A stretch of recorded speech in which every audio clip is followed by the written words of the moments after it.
Hello, everyone. This is Daryl Guberman, CEO of Guberman PMC LLC, a quality consulting firm here in Connecticut. We're not going to elaborate. You've already heard me time and time again, but I want to say this.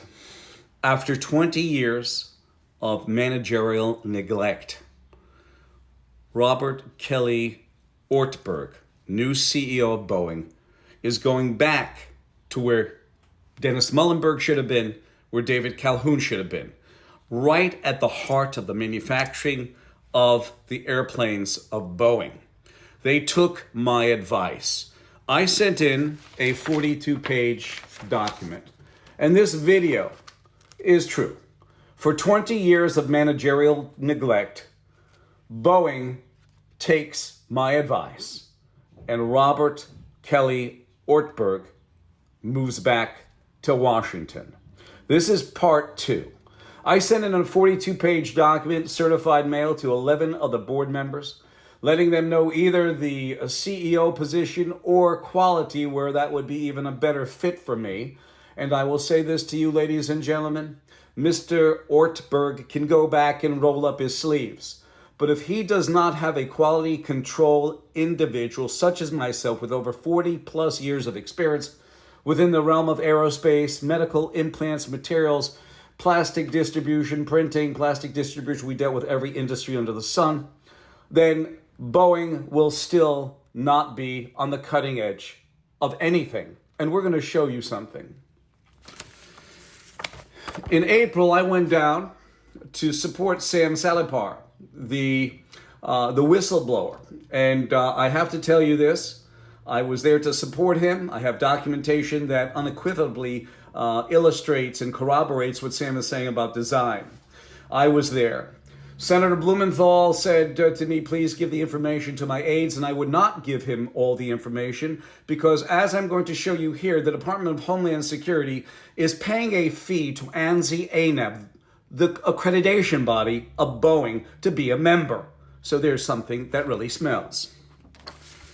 We have the Federal Aviation Administration that sits on ANSI-ANAB's board paying a fee, yet they are the designated regulatory authority for aerospace that they granted Boeing regulatory authority equivalent to the FAA back in 2009 to 2019. As I told you, the Homeland Security is on there.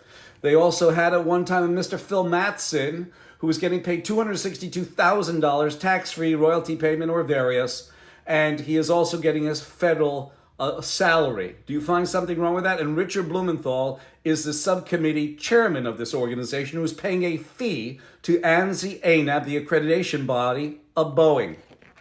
And then we have the Department of Justice, who screwed the individuals, the family members of the Ethiopian Air and Indonesian Air and even Alaska Air, if you really want to know the truth, fined Boeing $250 million, yet they pay a fee to ANSI-ANAB, Boeing's accreditation body. We have Mr. Dennis Muhlenberg sitting there as the first orchestrator. Actually, it goes with Jim McNerney, but we have a picture of him, but he should have been here. He's the originator of the 737 MAX.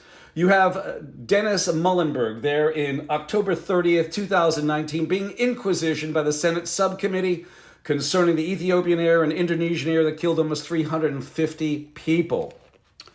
You then have, and I was here on June 18th, Mr. David Calhoun sitting there being inquisitioned. Doesn't the orchestra and the poor people behind him?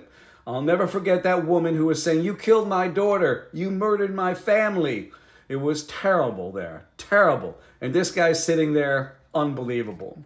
So what I'm going to do is I'm going to show you like a Twilight Zone. I am going to show you the future of Mr. Robert Kelly Ortberg if he does not pick Daryl Guberman, chooses me to be the point in quality on the floor, and give me that authority to do what I must do to get Boeing back in the saddle again. Because if not, and he relies on what is there, we are going to have serious problems at Boeing.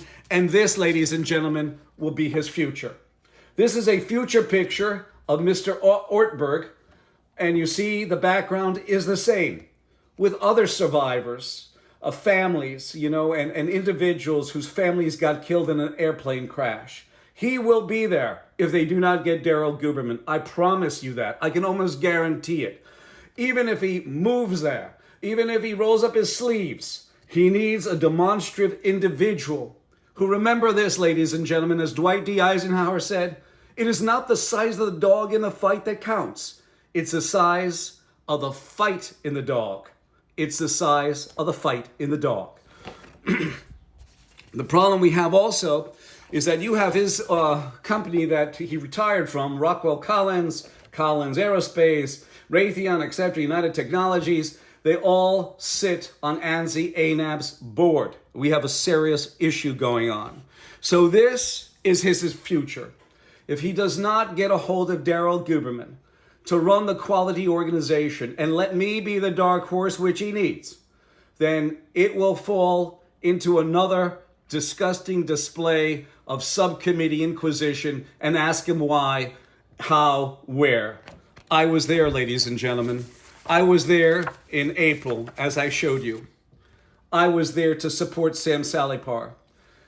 In 2002, Boeing gave up special processes to PRI, Performance Resource Institute, because 7 months prior to that, they made an announcement that they were going to lay off 30,000 Boeing employees. Boeing did.